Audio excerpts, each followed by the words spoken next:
Järgmisena kutsun ma siia esimest ettekannet pidama RIA küberturvalisuse teenistuse juhi Gert Auväärti. Gert asus küberturvalisuse teenistust juhtima sel suvel. Oma ettekandes vaatab ta otsa küsimusele, kes ja kuidas meie ühiskonnas peaks tagama turvatunnet just küberturvalisuse vaates.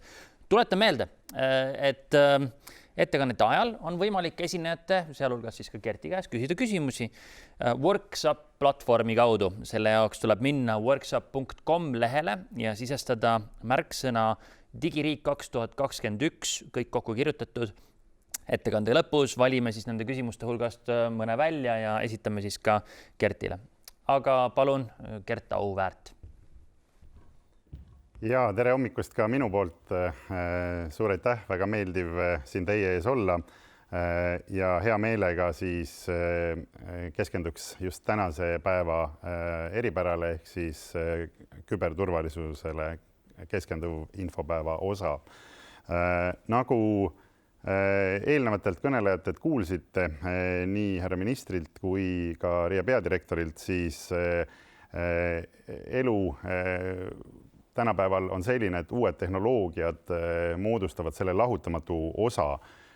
Ilma nendeta enam ei toimi ei majandus, ei meie eraelu, ei haridus ja see viide, mille minister Sutt tegi, et füüsiline maailm, digimaailm, selle eristamine, et see moment, kus me räägime ainult e-riigist, on mõneti möödas. Tänapäeval e-riik ja riik moodustavad ühe ja ühtse terviku, kuna kõik meie igapäevaelu teenused ja asjad, mida me teeme hommikust õhtuni, on vahetult seotud digiriigi ja digiteenustega.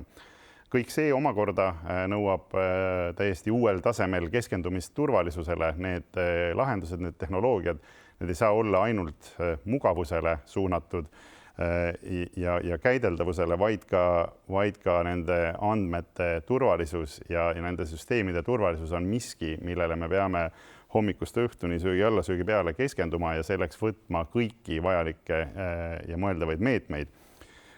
Kui vaadata, milline on Eesti küberruum olnud aasta vältel, siis see intsidentide arv ja nende erinev iseloom ja eripära ei ole olnud langustrendis, vastupidi, globaalselt ja regionaalselt ja ka meil siin Eestis on näha, et üha rohkem neid rünnakuid aset leiab.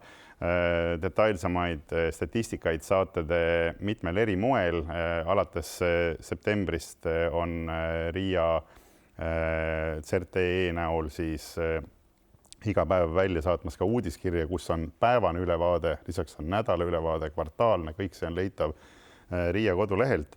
Aga endiselt oleme seisukohal, et kõige olulisem tegevus, mis aitab neid numbreid madalamal hoida või vähemalt mitte kasvada, on ennetus ja ennetamine on selgelt tagajärgedest odavam. See on miski, millele soovitame keskenduda kõigil Eesti elanikel, kõigil meie koostööpartneritel ja sellesse ka vastavalt siis investeerida, pühenduda.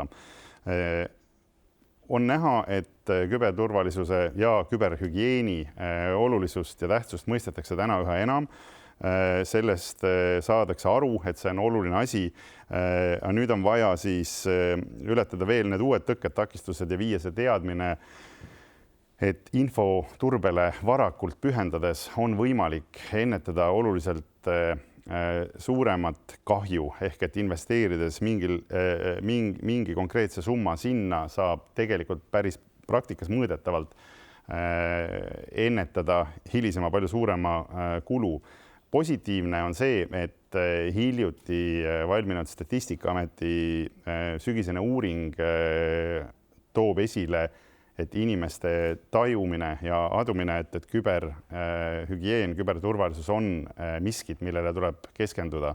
Et see on oluliselt kasvanud ja selles mõttes on hea näha, et teie kõigi ja meie ühise töö viljana on see sõnum avalikkuseni ja Eesti elanikeni kohale jõudnud. Järgmine samm siit ongi edasi siis infoturbe olulisuse selgitamine ja ka see võrdlusvaldkonnast, et kui ehitusobjektil keegi ei vaidle selle üle enam aastaid, et kiiver on kohustuslik seal kandes, siis infoturbe puhul kahjuks see veel nii üheselt mõistetav täna ei ole. Ja teine element siis just see, et infoturbe kui sellise eest ei vastuta mitte siis selle ettevõtte või asutuse IT-juht või siis ka, kui juba on määratud infoturbejuht, vaid see on miski, mille eest vastutab asutuse juhtkond ja asutuse juht. See teadmine ei ole veel kohale jõudnud, me jätkame selle teemalisi teavitusi, et infoturbejuht peab alluma otse juhile, ta ei tohi olla osa klassikalisest IT-osakonnast ja alluda siis nii-öelda IT-juhile. Samuti ei peaks tema eelarve kindlasti olema seotud klassikalise IT-eelarvega asutuses, vaid selleks peaks olema eraldatud siiski eraldi ressursid ja sihtotstarbe just infoturve. Ja teisalt, kui on siis see samm astutud ja see infoturbejuht on olemas, siis tuleb seda ka aktsepteerida ja tema soovitusi võtta tõsiselt, et sellest nii-öelda täit kasu saada. Teine element kindlasti, mida saab kasutada ja mida kindlasti RIA soovitab kasutada, on riskianalüüsid ja riskianalüüs see on justkui nagu kodutöö, et sa ei tee seda õpetaja jaoks, sa teed seda enda jaoks, et asjadest aru saada ja tajuda. Ja kui see on vajalikul määral tegemata, siis võib ta hiljem palju valusamalt end meelde tuletada. Riskianalüüsi kohustuslikkus tuleneb küberturvalisuse seadusest ja riske tegelikult tuleb analüüsida lähtudes siis ettevõtte või asutuse põhitegevusriskidest, mitte siis üksnes küberi vaatest. Ja see annab siis omakorda sisendi ettevõtte üldisesse tegevusplaani. Teadmiste testimine on järgmine samm, millele tuleks keskenduda peale siis seda analüüsi osa, et ettevõttes peaks olema kokku lepitud põhimõte, et teatud protsent arenduseelarvest läheb turvalisuse testimisele ja uusi lahendusi, nagu ka viitas minister ennist, ei tohiks välja panna ilma turvatestimiseta. Ja lisaks siis, kui on see testimine nõuetekohaselt ette võetud, sooritatud, tuleb kindlasti ka keskenduda erinevatele võrguliikluse analüüsidele, selleks on kommertstooteid, vabavaralisi ja ka andmete krüpteerimisele nii sise- kui välisvõrgus, et neid erinevaid meetodeid, millega kaitsta oma meililiiklust ja kuidas sätestada reeglid logide pidamiseks ja seada tööprotsessidele konkreetsed reeglid, on mitmeid ja RIA on vägagi valmis sel teemal nõu ja jõuga appi tulema ja teiega suhtlema. Ja aastal 2021 pea kõik infoturbejuhid ja selle valdkonna töötajad nendivad endiselt, et see suurim risk või suurim oht on endiselt see inimene, kes on arvuti, nutiseadme või mis iganes device'i taga ja kindlasti on vaja keskenduda nende inimeste, oma töötajate harimisele, erinevaid niinimetatud küberhügieeni koolitusi, digiteste on, mida siis sooritada ja kust saab siis selle vähemalt baasteabe kätte ja neid on võimalik ka teha erinevatel tasemetel vastavalt sellele, mis valdkonnas või mis sektoris see inimene töötab, et kas anda ainult need baasteadmised või minna sellega veidi spetsiifilisemaks, et kindlasti juhtidel ja võtmeisikutel ja administraatoritel tuleb sealt siis ka täiendavaid koolitusi võtta, millele siis saab keskenduda.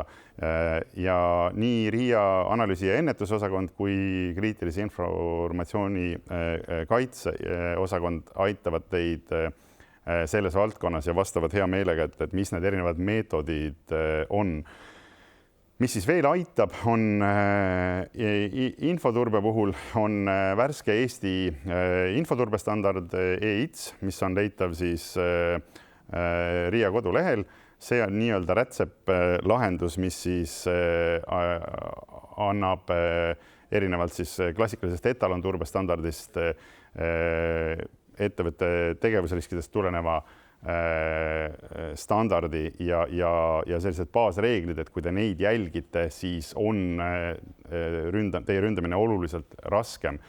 Vastates küsimusele, kas siis infoturbestandardi rakendamine hoiab ära küberrünnakute ja vastu, on ühene ja lühike vastus ei.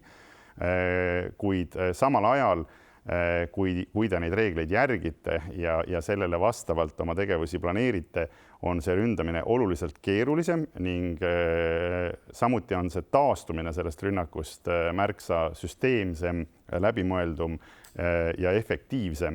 Nii et pikas perspektiivis kindlasti tasub sellega tutvuda, selle kohta on palju informatsiooni RIA kodulehel, oleme alustanud ka erinevaid pilootprojekte, tutvustusi nii RIAs kui laiemalt üle Eesti ja on olemas ka erasektoris erinevaid rakendustööriistu, mis hõlbustavad siis selle kasutusele võttu, et kindlasti soovitaks sellega lähemalt tutvuda.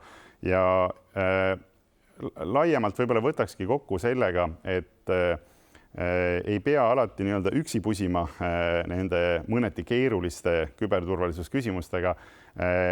On, nagu ennist mainisin, RIAs 4 osakonda hetkel, mis tegelevad küberturvalisusega, igaüks oma valdkonnast, standardi- ja järelevalveosakond, kes aitab teid standardi osas ja ka järelevalve teemadel, kriitilise info- ja informatsioonikaitse osakond, kes siis keskendub kõigile elutähtsa teenuse osutajatele, sisuliselt tagades selle, et kui te hommikul üles ärkate ja tule põlema lähete, et see tuli põlema läheb ja kraanist vesi tuleb, tanklast kütust saate ja pangaautomaadist on võimalik sularaha välja võtta. Kõik need süsteemid tänapäeval on osa kriitilise infrastruktuurist ja vajavad kaitsmist. Ja lisaks siis see, millele ettekande alguspoole keskendusin, ehk siis see analüüsi ja ennetus, kes siis erinevaid kampaaniaid on teinud aasta vältel. Uusimana neist itvaatlik.ee läks laivi mõned nädalad tagasi. Kindlasti soovitan seda kodulehte külastada, annab vägagi palju praktilisel tasandil näpunäiteid, kuidas siis küberturvalisust, kuidas ise käituda turvalisemalt küberruumis. Ja siis need analüüsid, mis sealt samast osakonnast tulevad, on need, mis siis tulevad nii CERDi infokirja kui ka kvartaalsesse vaatesse. Ja last but not least, kõige tähtsamana siis CERT.ee ehk see osakond, mis reaalselt igapäevaselt 24/7 tõrjub küberrünnakuid, seirab küberruumi. Inimesed füüsiliselt istuvad öö läbi RIAs, kuna küberruum on globaalne. Seal on erinevad ajavööndid, need nii-öelda pahalased ei maga ja inimesed RIAs vähemalt on valvel, et tagada Eesti elanikele, Eesti ettevõtetele, asutustele turvaline küberruum. Suur aitäh teile, kõike kena! Suur aitäh, Gert Auväärt. Mul on hea meel kuulda ja ma olen ise ka muuseas töötan selles samas analüüsi- ja ennetusosakonnas ja et eks me siis tegutseme pidevalt selle nimel, et seda kõike paremaks teha.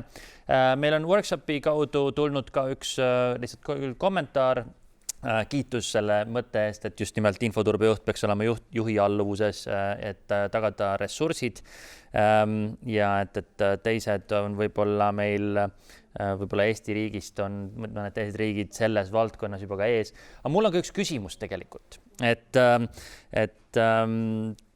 enne RIAsse tööle tulekut olid sa diplomaat ja ka ÜRO Julgeolekunõukogu eesistumisega New Yorgis väga juhtides seda asja. Aga see küsimus ongi just selles rahvusvahelisuses ja et kuidas see kõik hakkab Eesti inimesi mõjutama või juba mõjutab. Ehk siis, kui palju peaksid Eesti inimesed, tavalised inimesed muretsema meie suhtes võib-olla mitte nii sõbralike riikide küberrühmituste ja nende rünnakute pärast? Aitäh, väga hea küsimus.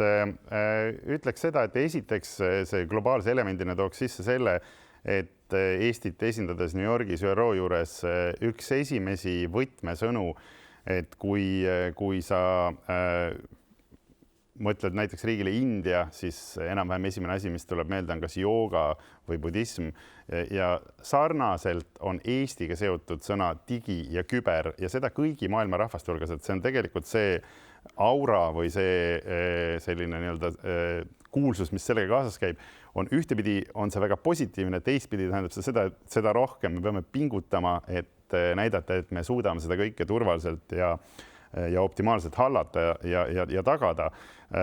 Kui nüüd rääkida nii-öelda küberist kui relvast või küberist kui osast tänapäeva julgeolekuarhitektuurist, siis loomulikult, kui vaadata kõiki